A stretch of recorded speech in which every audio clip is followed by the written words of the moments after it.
Next up is Kyle. Is it Tierney?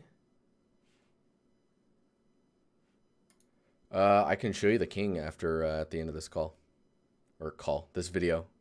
At the end of the stream, I will show you the king himself.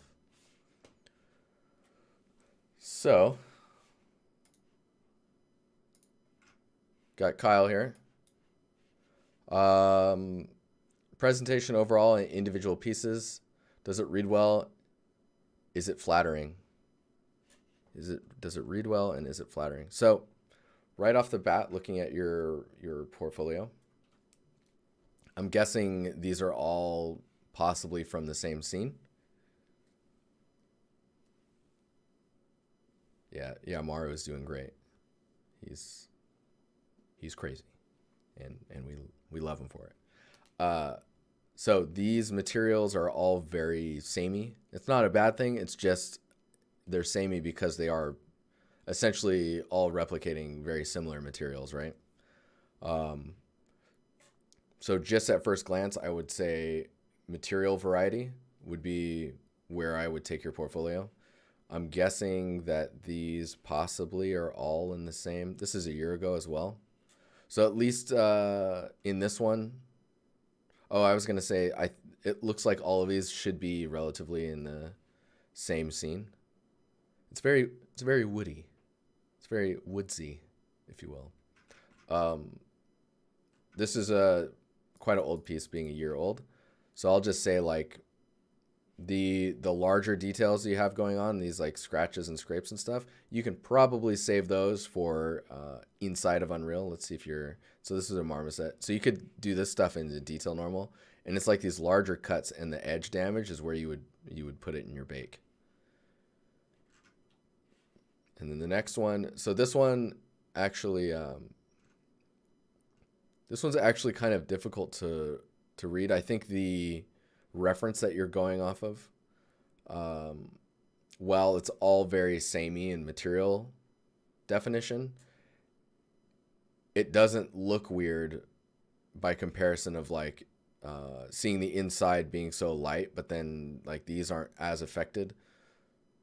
Like the wood material versus the metal feels like two different time frames of the materials themselves. Dang, that high poly though.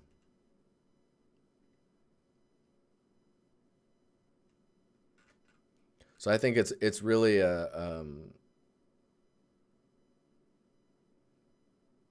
it's all coming together.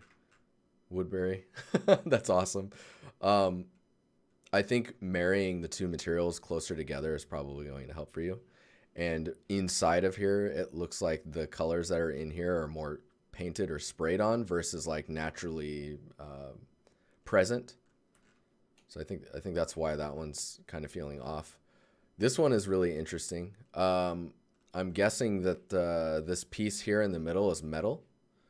So like getting a strong, these elements too are metal. So it's like getting a strong separation like we were seeing in the last portfolio is probably what will start to separate your pieces apart from each other.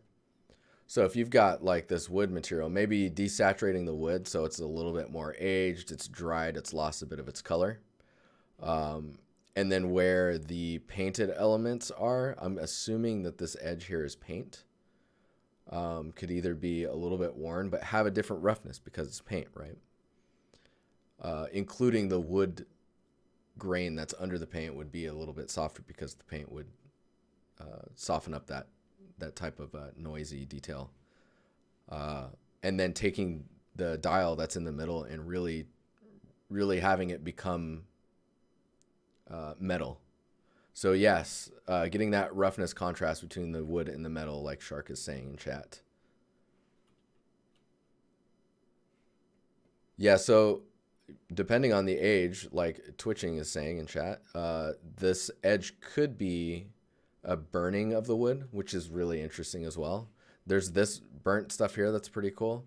And I think what's suffering actually in this angle is these details being baked in. Like I would totally pay for the geometry and just make a cheap version of these so that you get the silhouette change, right? So you can see the little bump out here, and then this goes around, and you get like from a high angle that these would cast shadows.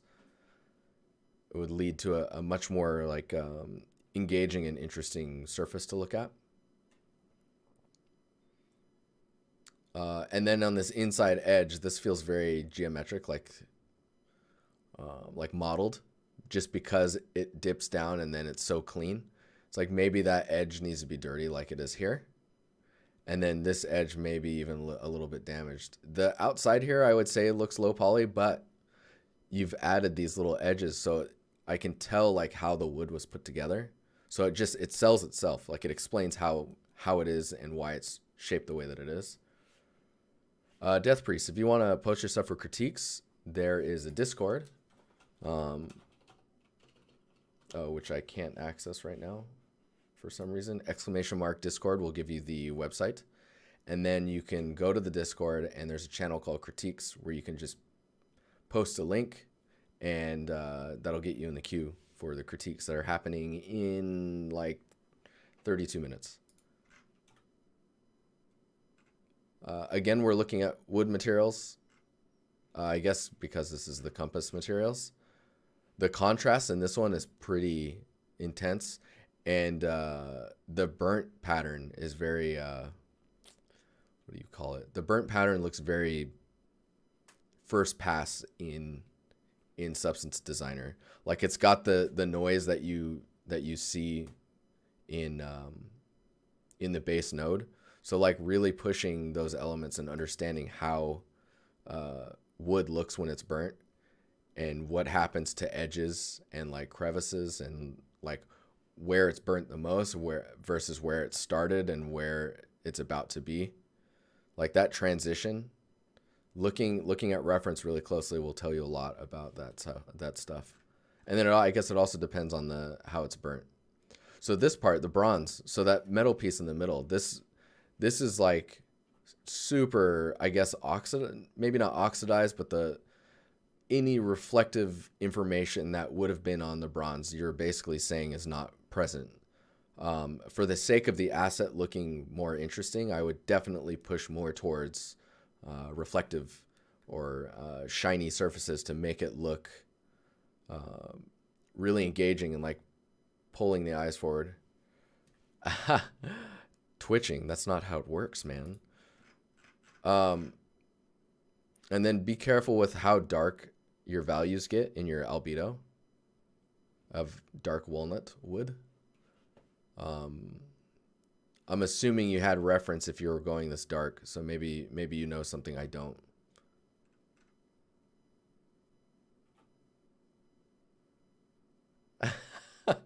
Okay, twitching. This scene also is kind of suffering from that same issue where there's not a lot of separation in the materials present. So like the leather having a different kind of roughness to the book's leather, and I guess it feels very samey. Like, and I guess you're going for a very aged and worn look. I would look at Uncharted's tables when they present a bunch of old things on a table and look at how they're separating out those elements so that you can clearly see the paper and you can clearly see the book, because it's more hyper real than realistic. Because if it was like reality, I think it would be more closely in line with what you're currently doing, which visually is just hard to read because everything becomes very similar. Like everything in real life breaks down and ages, right? And if you leave it all in one space for a long time, it all just kind of becomes the same looking thing. And then before you know it, it's all dirt and dust anyways. And then it's all the same thing. Yeah, seeing the paper is really nice. I think there's some warping that's happening with the paper that kind of makes it look more like it's melted together. Whereas the paper could probably be more structured, and to get the warped look, is actually removing some of the edges of paper. So it looks like some of the sheets are receding back between the other sheets. The only other thing I think I would say is the leather strap here feels very, it feels forced. Like there's no contact shadow under here. So like if I copy this, let me see. I think Photoshop works again.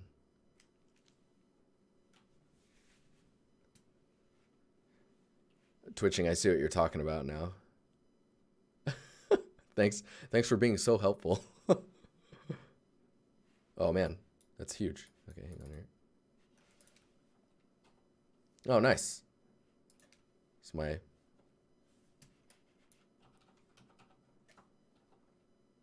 Oh, come on. There you go. Some tests I was doing. So like this will be the last thing I comment on, I think. It's like this edge here. Oh no, I did it wrong.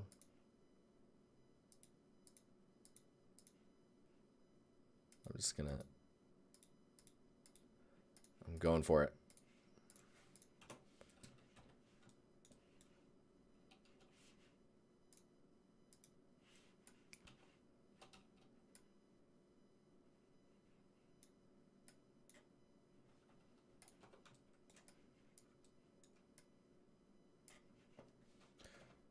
So like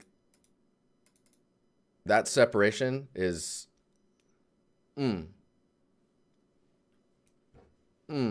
Oh, Twitching, thank you for the tier 1. Much appreciated. Feels good, man. Thanks a lot. So yeah, getting those types of details is really going to help with the, like, see how much separation you get just from that alone?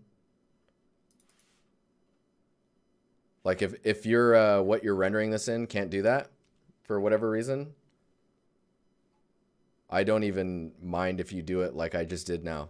Because it's about like what you're trying to create, right? Try and do it in 3D, but if you can't get it to happen because of whatever technical reasons, paint it in. Because then at least I know that you're thinking about that type of stuff, you know what I mean? Let's go back to the portfolio and we'll go back here real quick. Oh, right. So let's look at the furniture and then I'll roll out of this one. So this one again is suffering from material variety. And I know you're going for the aged look, right? But you can see the roughness of the wood, at least even down in this area, is very similar to the leather. And in your reference, the leather has very broad highlights. I guess they're relatively similar. I would take these beads and really kind of push up that metallic value. As far as the wood material goes, I would see if you can get like a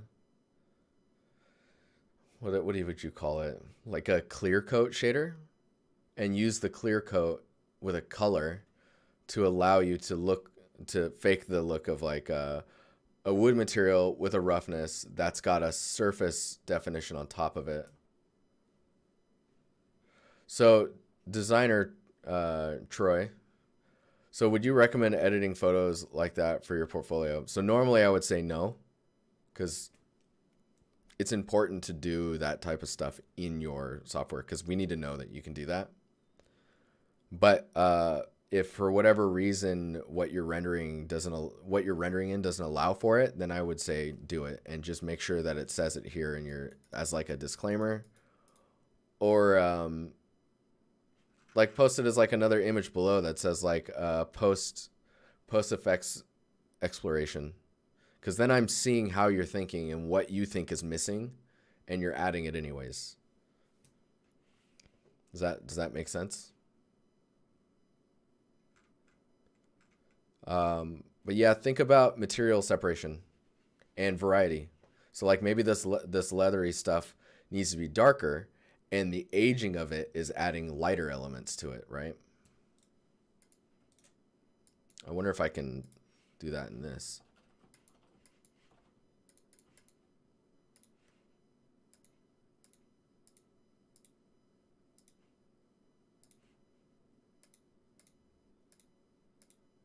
We have a little bit of time before the next one as well, so. Okay, so I've duped it.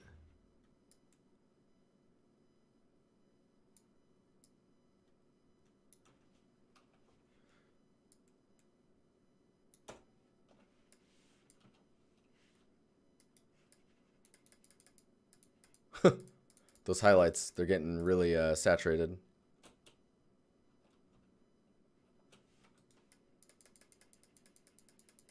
Just desaturate them back down. And then I guess that would allow you to take the wood material and really bring up the saturation.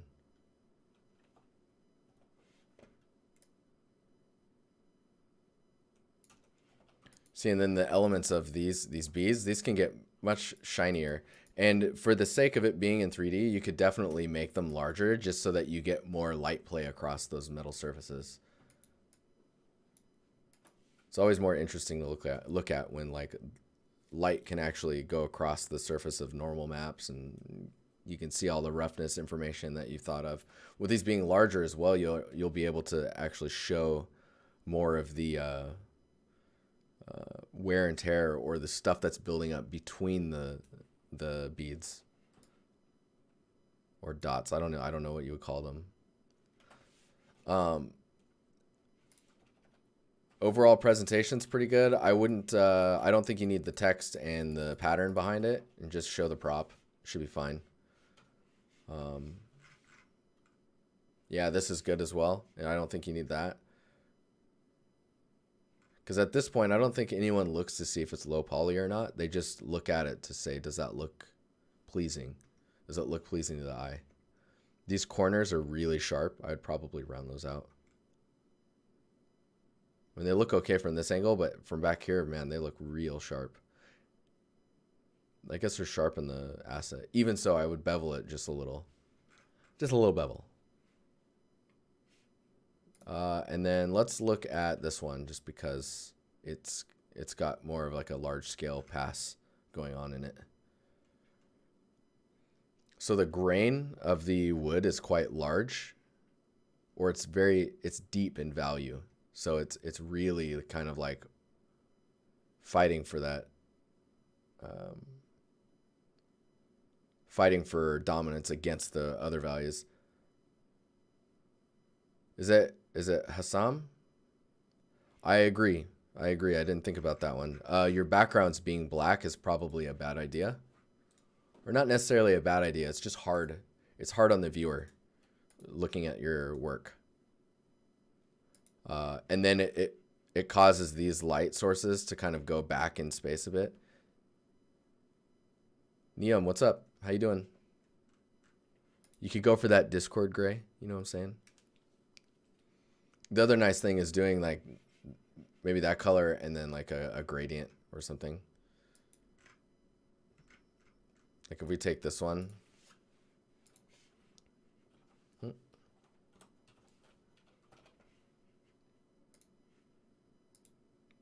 Yo, 5 months, dude. Thanks, man. How are you?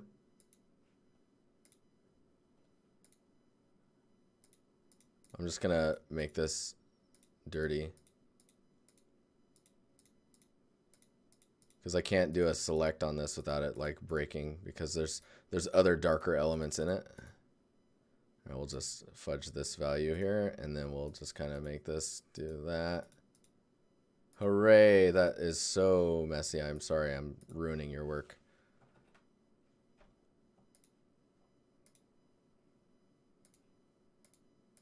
This is important though.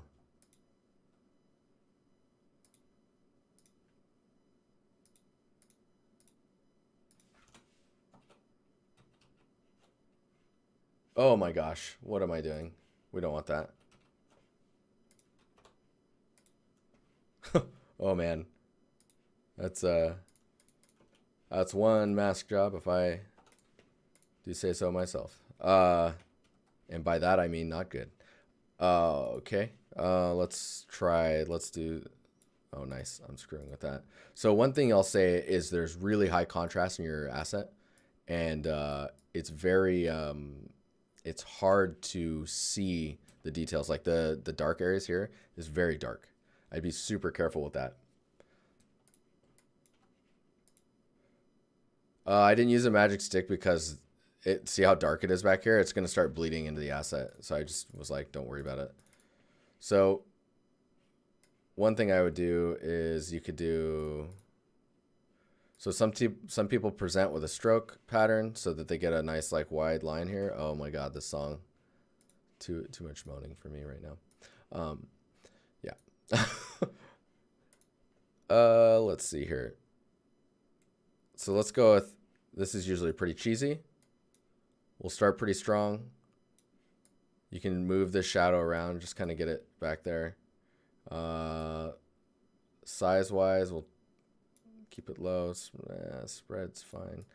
So let's do that and then really lower it down. So you're just doing that so you get some gradients in the background. And then if you wanted to, you could sample this gray and wait, what? Sample this one and sample this one. Maybe make this one a little bit lighter. And then you could paint like a, where's it at? You could paint a gradient in the background. Maybe this way. So it's lighter on top and darker on the bottom. But this is, I mean, this is some really simple stuff to get stuff going. You could look at it as having like a complementary color to it and then maybe desaturate it so it's not drawing attention away from the rest of the stuff.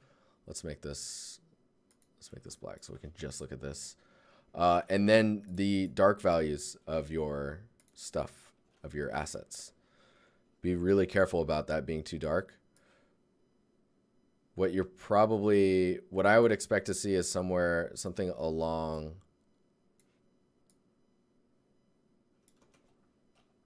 let's see here, something along these lines. I think we need the saturation actually a little down. Something like that.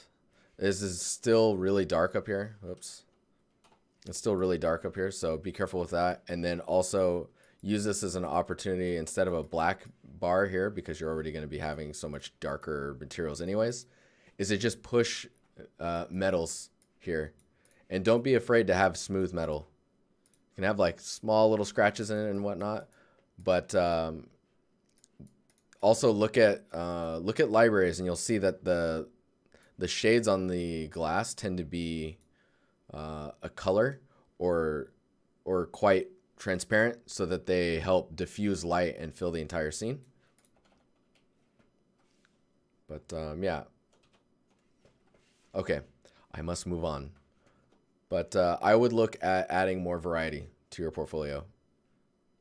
And then looking at your materials and understanding more about like how the materials can separate and complement each other. But yeah, thanks for submitting your portfolio. Yeah, Montessori is correct.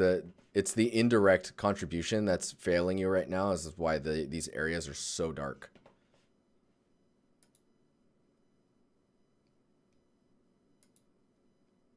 But yeah, all right. I'll be right back. Portfolio number 3 coming. It's coming, I swear.